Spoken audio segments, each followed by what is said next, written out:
El lado ucraniano, en definitiva, no estaba por la labor de aplicar en términos políticos los acuerdos de Minsk, ¿no? Básicamente los acuerdos de Minsk para Ucrania servían para que la comunidad internacional y sobre todo la Unión Europea pues prestara atención a lo que pasaba en Ucrania y pues como una forma de legitimar su gobierno y de blanquear a su gobierno, ¿no? Pero los acuerdos de Minsk en realidad el régimen ucraniano que surge del golpe de estado del invierno del 2014 es un gobierno que políticamente jamás se ha planteado la aplicación de los acuerdos de Minsk en términos políticos. Los dos presidentes que surgen del golpe de estado de Euromaidán no se plantean el desarrollo político de los acuerdos de Minsk. Entonces, lo que ellos albergan es, por un lado, como digo, o sea, la idea que ellos tienen es, por un lado,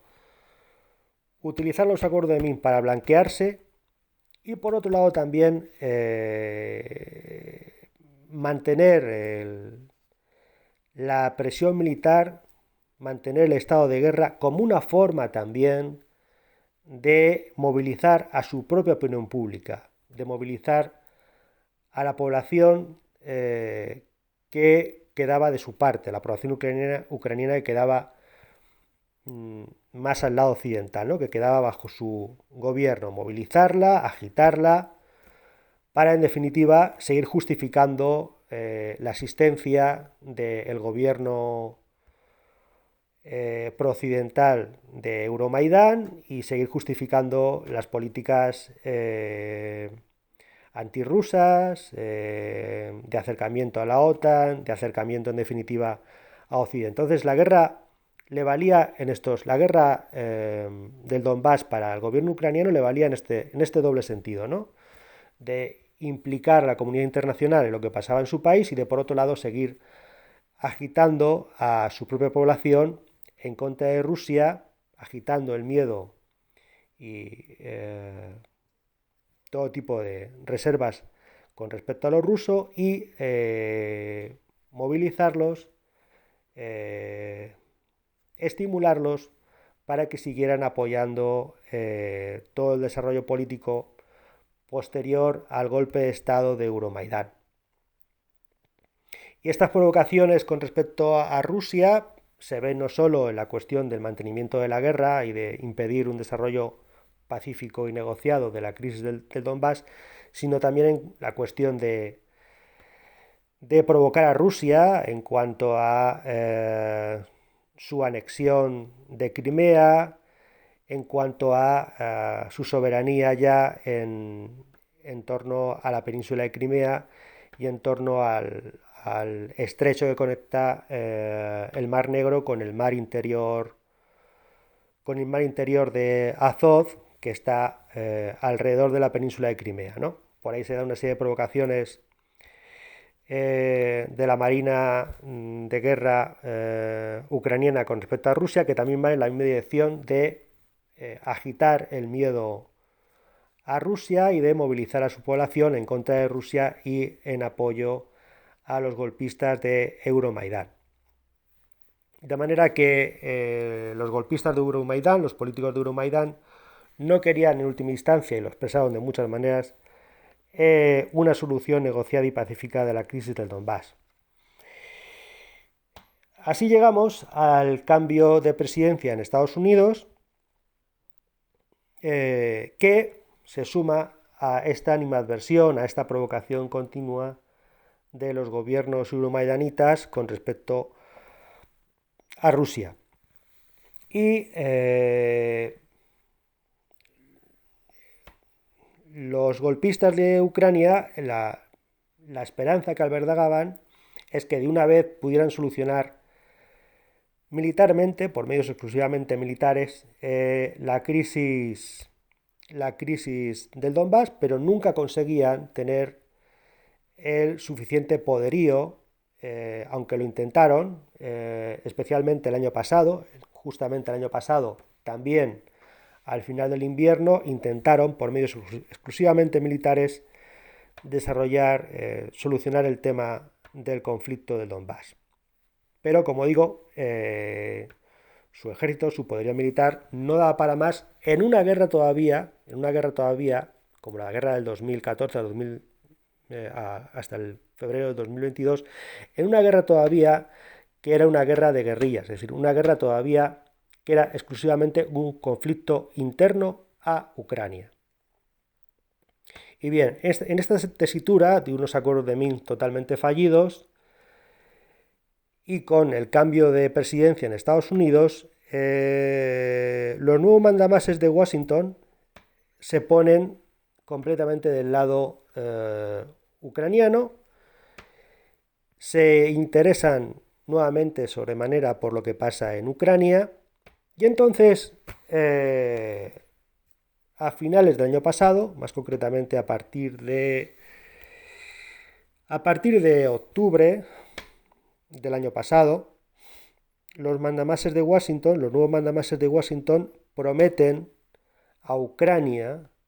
un apoyo militar determinante para resolver el conflicto del Donbass de manera exclusivamente militar, con una gran ofensiva que expulse completamente a los prorrusos del lugar y que garantice definitivamente la soberanía del gobierno ucraniano sobre la zona del Donbass. Esta es la promesa que hacen los nuevos mandamases de Washington al gobierno euromaidanita de Ucrania y por esta razón, a partir de octubre-noviembre, empiezan a mandar una cantidad ingente de armamento a Ucrania para que en torno al final del invierno, que es cuando se hace factible el desarrollo de nuevas operaciones militares en el este de Ucrania, para que, como digo, con este nuevo envío de armamento por parte de Occidente a Ucrania, consigan resolver por medios exclusivamente militares la cuestión del Donbass. Y a partir de ahí es cuando empiezan una serie de noticias falsas, provocaciones por parte de Occidente, de que Rusia amenaza al Donbass, de que Rusia quiere invadir Ucrania, de que Rusia quiere, en fin, hacer la guerra directamente a Ucrania. Todo esto mezclado además con la cuestión de las garantías que planteaba Rusia para que no se rompiera el estatus de neutralidad internacional de Ucrania en la política de bloques y más concretamente para que no se rompiera el acuerdo que se había alcanzado en los años 90 para que Ucrania fuera un país desnuclearizado, es decir, para que Ucrania no albergara bombas nucleares. Entonces, la cuestión del Donbass se mezcla con las exigencias de garantías de seguridad por parte de Rusia a Estados Unidos, exigencias de seguridad que Estados Unidos desoye por completo, no hace ni caso, y entonces se mezclan las dos cosas. Así llegamos a finales de enero de este año, de enero de 2022, cuando en la segunda mitad de enero de 2022 hay una propuesta en el Parlamento ruso, una propuesta por parte del grupo parlamentario comunista del Parlamento ruso, para que Rusia, la Federación Rusa, reconozca la independencia de las dos repúblicas separatistas del este de Ucrania. Una propuesta que se acoge en el Parlamento ruso en la segunda mitad de enero de este año, con vistas a ser debatida por el Parlamento ruso. El 15 de febrero de este año, el Parlamento ruso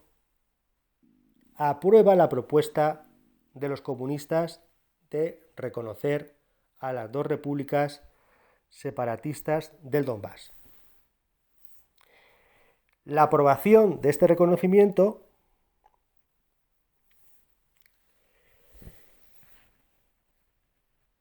está a la espera de que sea ratificado el reconocimiento por parte de Rusia de las dos repúblicas separatistas de Ucrania, ratificado por el presidente de la Federación Rusa, por el señor Vladimir Putin. Está a la espera de esta ratificación. Y en esta espera, a partir del 15 de febrero, que es cuando esta declaración de reconocimiento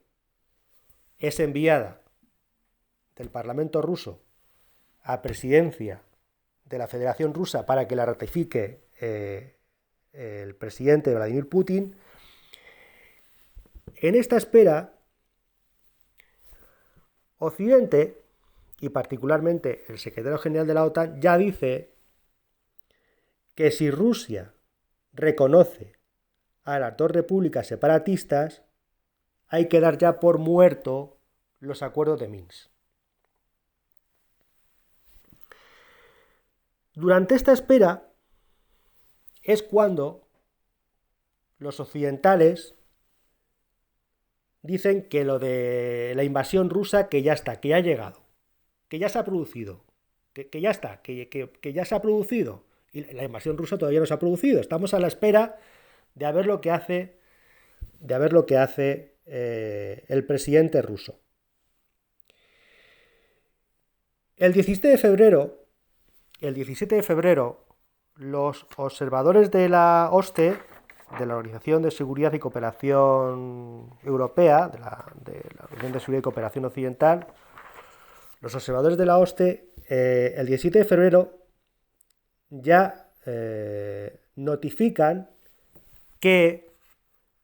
el ejército ucraniano ha roto la línea de contacto que había en el Donbass entre la parte del ejército ucraniano y la parte de las guerrillas prorrusas. El 17 de febrero, como digo, se rompe el fuego por parte de Ucrania en el Donbass. Y Rusia está a la espera de ver lo que pasa para si firma o no firma la ratificación de su reconocimiento de independencia de las repúblicas separatistas de Ucrania. En este tiempo de espera, Rusia no ve que la situación se vaya a solucionar de manera dialogada, sino que todo lo contrario. Efectivamente, los acuerdos de Minsk son, de hecho, papel mojado. Independientemente de las declaraciones de Occidente dice una cosa, pero no hace nada para que los acuerdos de Minsk sigan adelante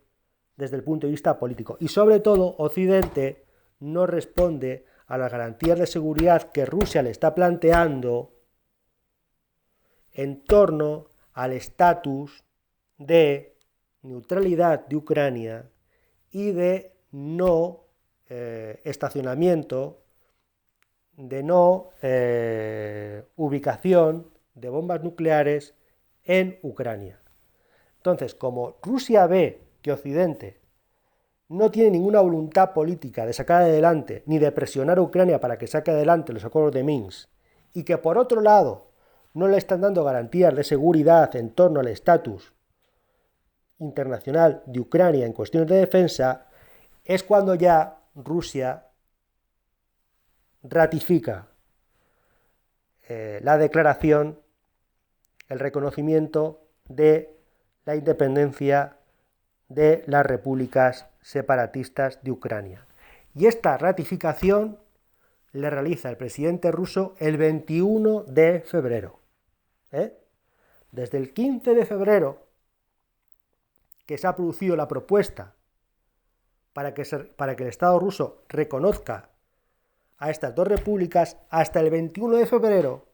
que Rusia efectivamente, finalmente reconoce, ratifica,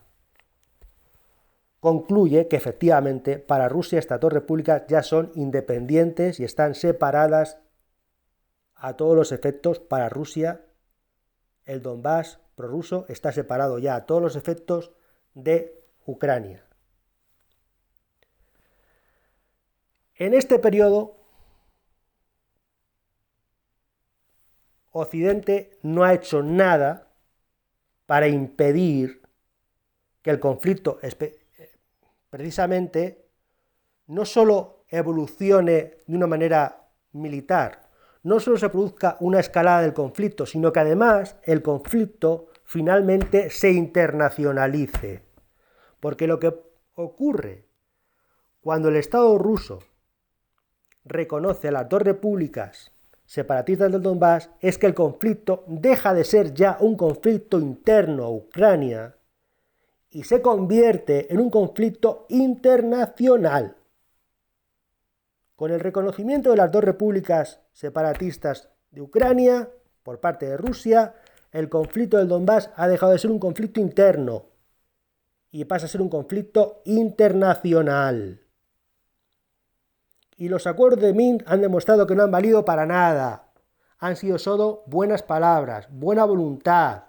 En el mejor de los casos han servido para que la guerra no fuera peor, pero no han servido para resolverla de una manera política, negociada y pacífica. Por lo tanto, Occidente sabía perfectamente a lo que se exponía si no hacía caso a Rusia, lo sabía perfectamente y lo había previsto e incluso había provocado a Rusia para que se implicara aún más en el conflicto, dando fechas sobre la posible invasión rusa de Ucrania.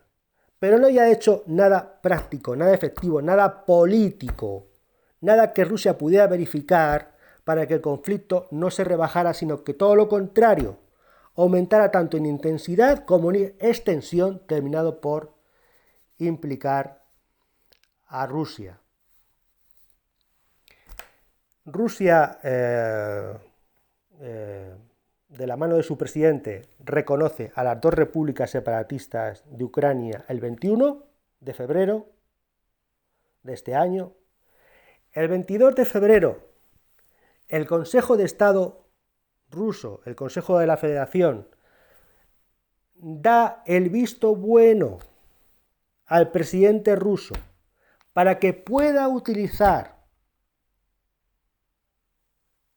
al ejército ruso fuera de sus fronteras, pueda desplegar al ejército ruso fuera de las fronteras rusas el 22 de febrero.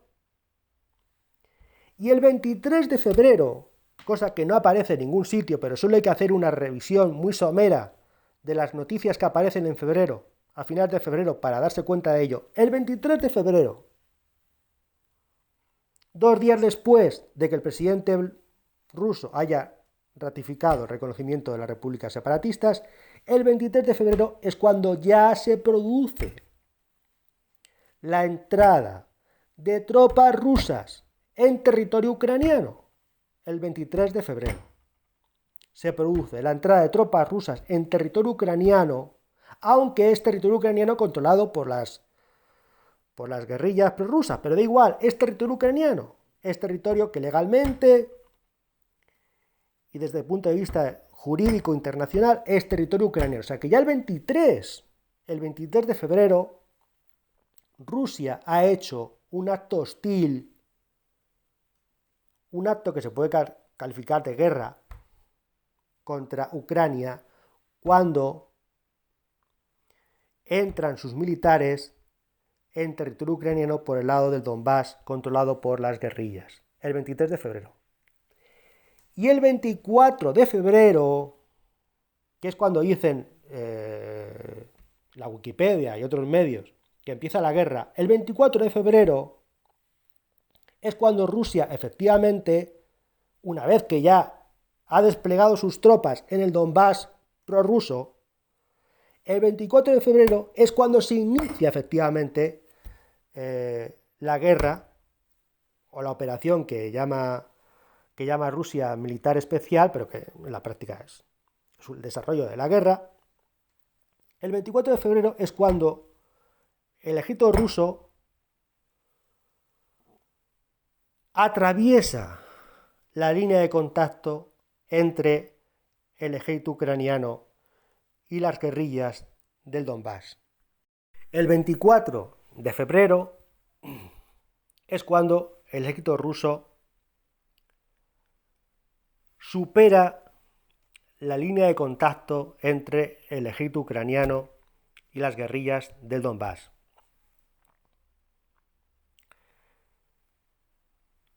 Este desarrollo de los acontecimientos militares, primero políticos, pero también militares, es absolutamente imposible que a Occidente se le pasara por alto. Es absolutamente imposible. Es absolutamente imposible que Occidente, particularmente el Pentágono, como Estado Mayor del Ejército de Estados Unidos, y la OTAN, como alianza militar de Estados Unidos con sus aliados en Europa, en Norteamérica y Europa, es absolutamente imposible que este desarrollo de los acontecimientos, no solo políticos, sino también militar, se le pasara por alto a el lado occidental. Es absolutamente imposible que no hicieran un planteamiento lógico del desarrollo de los acontecimientos a partir de cómo se estaba planteando el tema en el plano político. Que efectivamente el desarrollo de los acontecimientos en el plano político inmediatamente tenía un reflejo del desarrollo de los acontecimientos en el plano militar, porque como dicen los clásicos, los teóricos de la guerra, en definitiva la política es el desarrollo, la guerra es el desarrollo de la política por otros medios. Por tanto, es totalmente imposible que a Occidente le pillara por sorpresa todo lo que pasó a partir de que la Duma, que el Parlamento ruso, planteara a Putin, al presidente ruso, que reconociera la independencia de las repúblicas separatistas de Ucrania. Y no solo es que es absolutamente imposible que le pasara desapercibido, o sea, es absolutamente imposible que les pillara completamente descolocados, sino que además ellos mismos, Occidente, el lado occidental, el bando occidental de esta guerra, estaba provocando a Rusia para que acelerara precisamente su intervención militar, su participación militar en el conflicto de Donbass, y finalmente el conflicto de Donbass se internacionalizara y se convirtiera en un conflicto entre Rusia y Ucrania y los aliados políticos y militares de Ucrania, porque en definitiva esta guerra es una guerra entre Rusia junto con Bielorrusia. Básicamente Rusia junto con Bielorrusia y Ucrania y los países que van armando a Ucrania. Es decir, todo país que manda armamento a Ucrania para que Ucrania siga haciendo la guerra contra Rusia es un país beligerante contra Rusia. Todo país que se implica militarmente en la guerra de Ucrania contra Rusia es un país que de hecho ha declarado la guerra a Rusia.